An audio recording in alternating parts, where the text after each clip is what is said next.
So yesterday I gessoed this piece of watercolor paper in my sketchbook, and then I scratched into it and made some marks through here, and then used watercolor over the top of it. And I thought it came out pretty interesting. So we're going to try that today on another sheet of paper. I have gessoed this one. You can see I got a little smudgy there, but you can kind of see. I think you can kind of see where I put the gesso down. And I think it's going to be pretty cool. So let's get started. So here I am using my Princeton Catalyst tool to lay down some gesso, coming back in with a palette knife to scrape and make marks. And after I get the marks I like, I just let this dry overnight so that it was ready to paint on. So I'm going to start off by using a little bit of the turquoise color with a little bit of the Cherry Pit Black, both from Schmincke. I'm just going to make this sort of dark, hazy color through here. So I'm just going to go like right through here.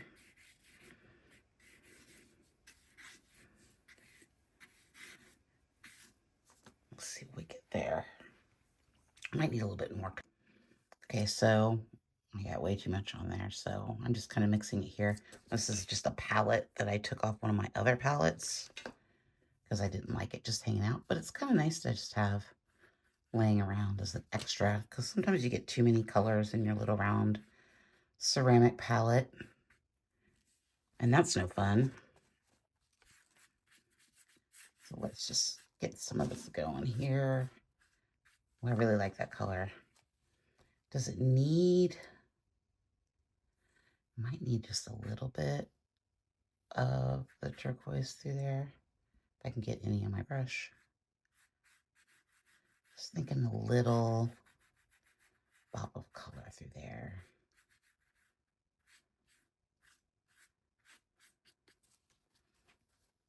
I think I like that. And then for down here, I'm going to start off with, I think we're going to do some sepia. So let me get that going. Not sepia, I'm sorry. This is the Cherry Pit Black that I'm working with here. Pretty light wash I'm going to start off with. I really want to pick up on these textures through here so you can kind of see what's going to happen. Ooh, that's fun. I got a little aggressive with the texture, I'm not going to lie, but I kind of was feeling it.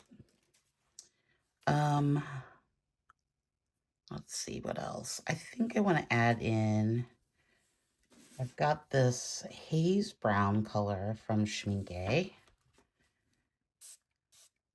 that I don't believe I've ever used. So we're going to use it today.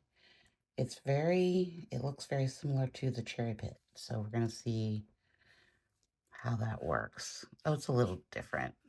It's a little different. If you're going to use a gesso technique, make sure that you let it dry first, because you don't want to, if you start painting over it, you're going to get like, it's going to mesh in. And actually, if you make sure you're not overworking too much, because sometimes it can reactivate, but it doesn't usually if you let it dry completely. Ooh, those are fun marks. I might like this better than the Cherry Pit. Look what we got going on here.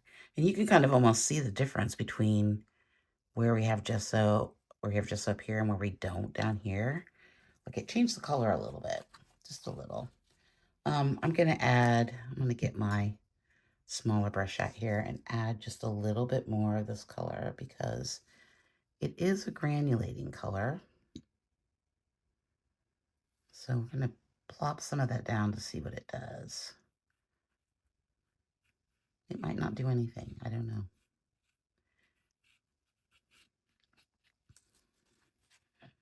Ooh, that's fun, I like that line through there.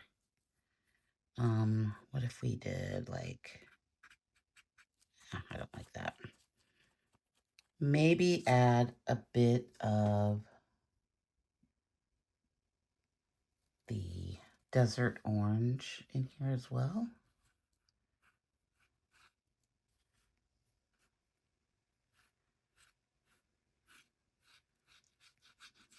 Also Schmincke, I should say. I'm liking that. Get out the color shaper a little bit. Kind of smush this around. Let's see what happens.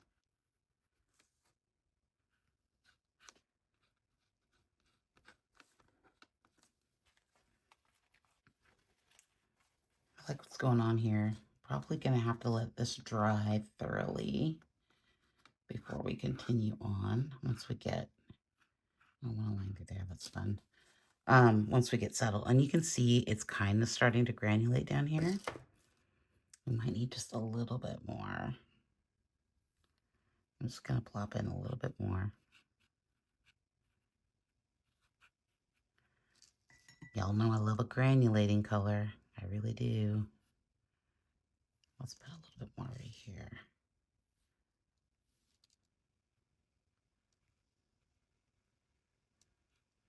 I like these little kind of shapes it's making.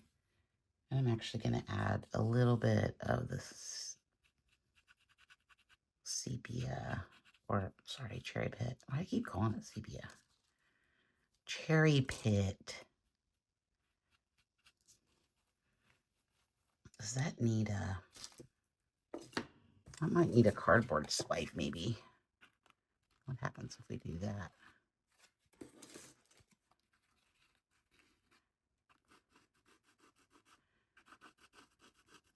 The cherry pit is weird because it has actual cherry pits in it. So you can kind of hear the crunchiness going on in there when I scrape down a little bit. Okay, let's leave this and let it dry. I thought that might be fun to play with the Graphitints. This is the slate green. Let me get that a little wet.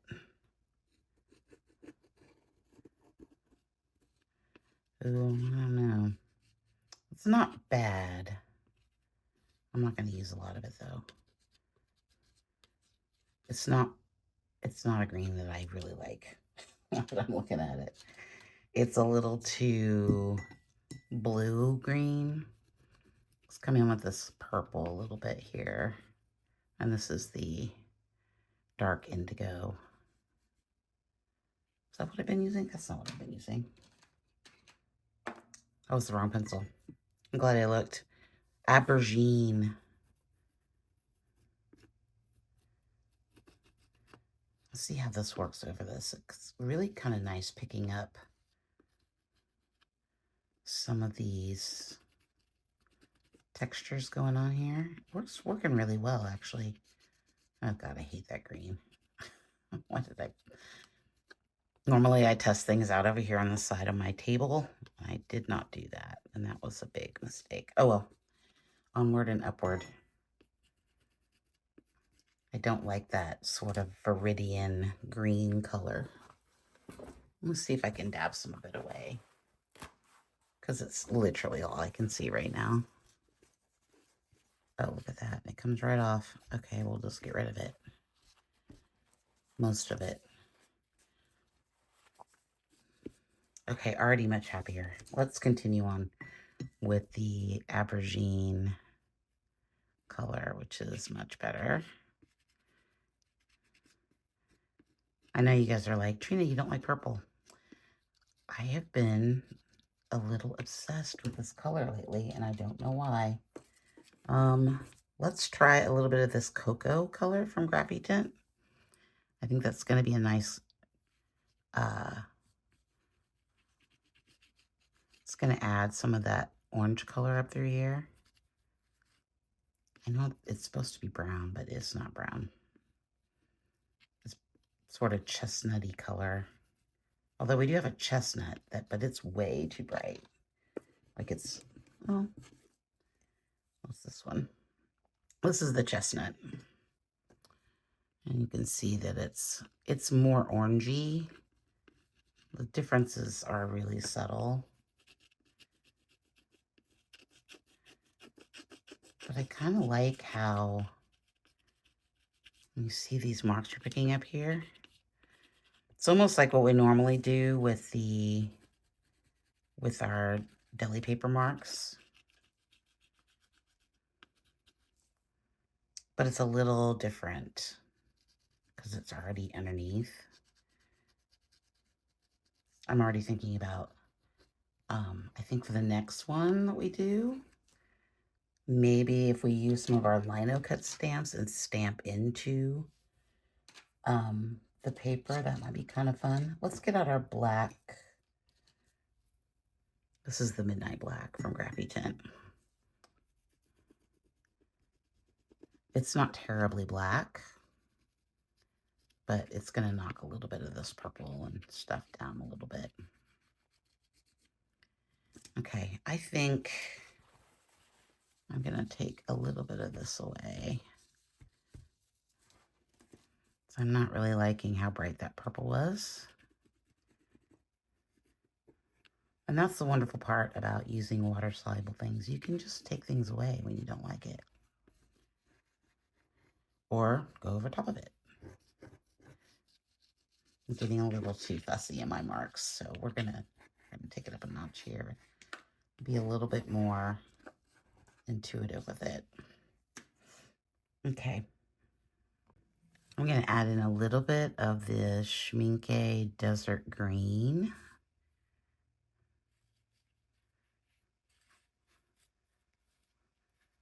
I wasn't really liking all of that. I like it down here, but I'm not, I don't know. It was looking a little dull to me. This is a granulating color. Let me show you what it looks like in the palette. You see that red that's coming in there and the blue? Like, it really separates. It's going to add some interesting tones through here, which will be fun, I think. Make a little line through there. You can already see it starting to change.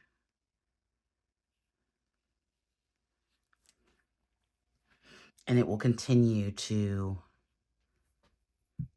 granulate as it and change colors. We could even bring it down a little bit, add a little bit more.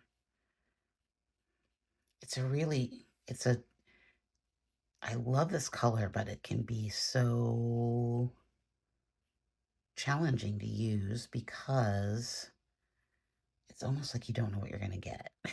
So it's like, what color is it going to be? Is it going to be green? Is it going to be red? And it just sort of has a mind of its own, which is maybe why I love it. I don't know. Yeah, I don't want too much of that. I want to bring it up here. I think I want to bring it up here a little bit. Just a little bit through here. Like maybe even just that much. Okay, the thing with the granulating colors too is remember we have to let it dry on its own naturally. Don't use a hairdryer. You won't get the same effect if you use a hairdryer. No, I'm not gonna do that. Okay, so we're gonna let this dry. Okay, while we're waiting for this to dry, I'm gonna come through here and make this darker. I just sort of want this, I don't know, I just want this jutting shape coming out.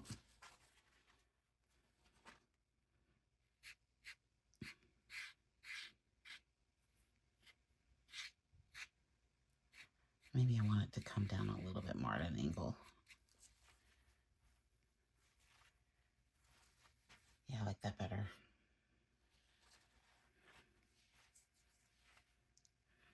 And then I think we also need to add some Payne's Gray. Maybe. Is that Payne's Gray or is that Indigo? It's something.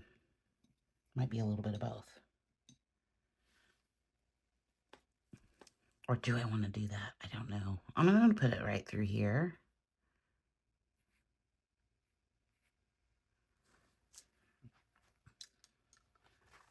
Yeah, I don't like that.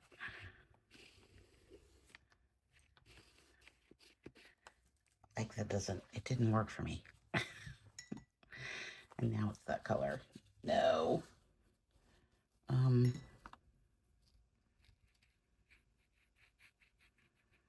Sad thing about this Canson watercolor is it is not very forgivable. So you kind of have to be a little patient with it. Let me get some more of that color. Mix up another bit of that green color, maybe a little darker. Kind of, I can see it's already pilling.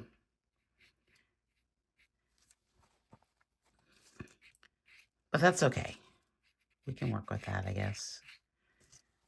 Sometimes this is why I probably should never go back into the sky and try to make things different. Okay, we're gonna let this dry. Okay, I'm gonna use this stamp here. This is like texture stamp from Temu. That's what it's called. And then we're gonna put some watercolor on it and plop it down because, you know, there wasn't enough texture. I just wanted to bring some more of that orange in there, but I didn't want to like paint it. So this can be a fun way to add texture, more texture to your work. Just put some watercolor on there and sort of plop it in. I'm going to put one little bit up here. And I bring it all together. I think that did something for me. So this is my deli paper with the Lyra Marks scribbled onto it. And then we need to get a palette knife. I think I want to do, I think first I want to do,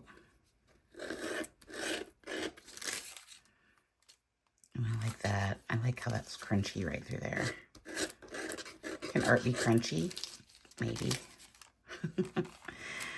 And then I think I want some lines through here.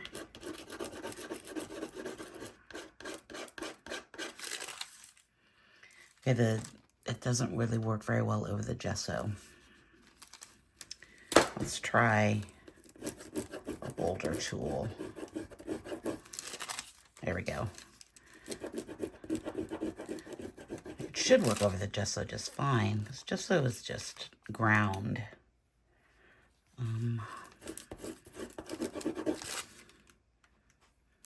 I still think I want blue up there, but I don't know. Let's put some lines through here.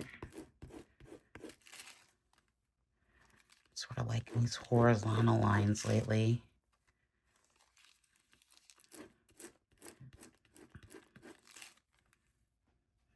So when the lines are going like that, they kind of feel more like bent over grass rather than sticking up grasses.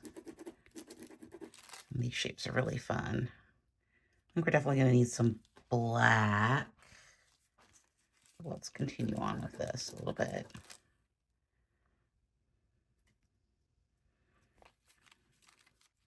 Maybe a few more through here.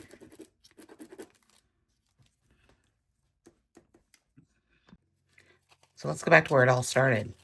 All this mark making started with the lovely Sherry sending me some carbon paper like 4 months ago. So this is black. She sent me black and blue. And you're going to notice right away, these marks are really cool. I don't know that we ever decided if they were water soluble or not.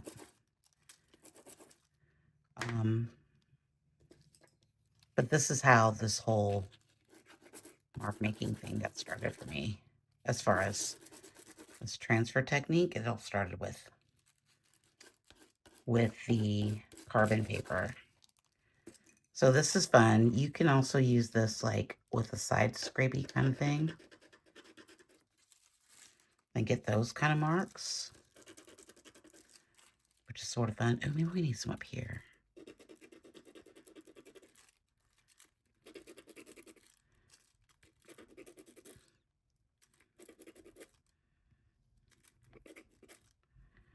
Maybe kind of like that. That's kind of fun. Let's put some through here.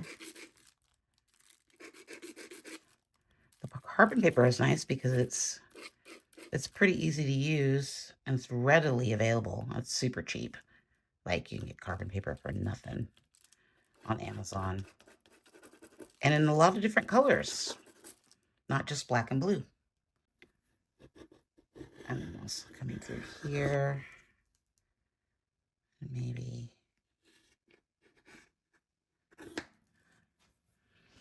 making shapes where there aren't shapes. Okay. Let's come in with this sort of sky blue here.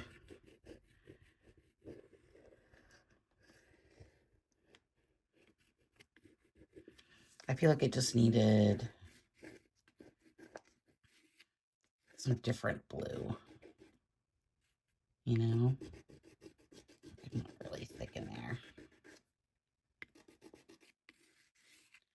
I can be a little more sketchy with it coming through here. My paper is really buckling. Let's get that a little wet.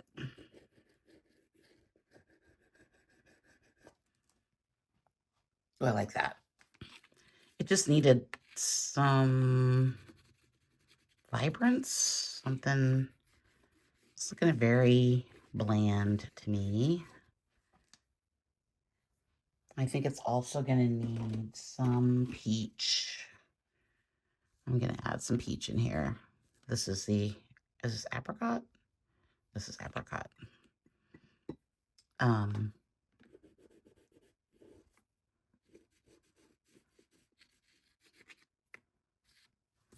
Just to give a little bit of highlight. To kind of bring you around a little bit because it's sort of chaotic. And sometimes you can change a piece by just adding in resting places for your eyes to go. Especially when things are a little chaotic like this piece today. Okay, we need one more here somewhere.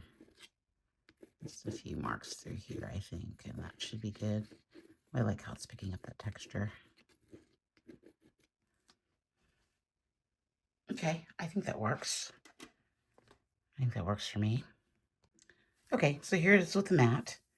I have my really nasty matte pieces that I can slide around so we can make matte, because this is sort of a spare extra cast off piece of paper. So overall thoughts, I really like the texture from the gesso. I wish I would have left a little bit more white, but you know, that happens with me sometimes. I like the purple actually with the orange and the burnt orange and these marks through here. I like the darker sepia. Love the blue. Like, I think the blue really did something up there. I like the lines. I like the granulation. Overall, I really like all the layers that we have on here, and it feels, to me, kind of like an autumn wetlands marsh feel to it. Yeah, I think the peach really brought out some highlights in it, because I didn't really want to use more white, even though I wish I would have left like some white spaces through here would have been nice, like if I would have left all that white. But overall, pretty happy with it. I think it works on some levels. I like the carbon marks, the carbon paper marks. I'm glad that I pulled that out again. And yeah, so don't forget to like and subscribe. And I will be back in a couple of days with another video. Thanks so much. Bye.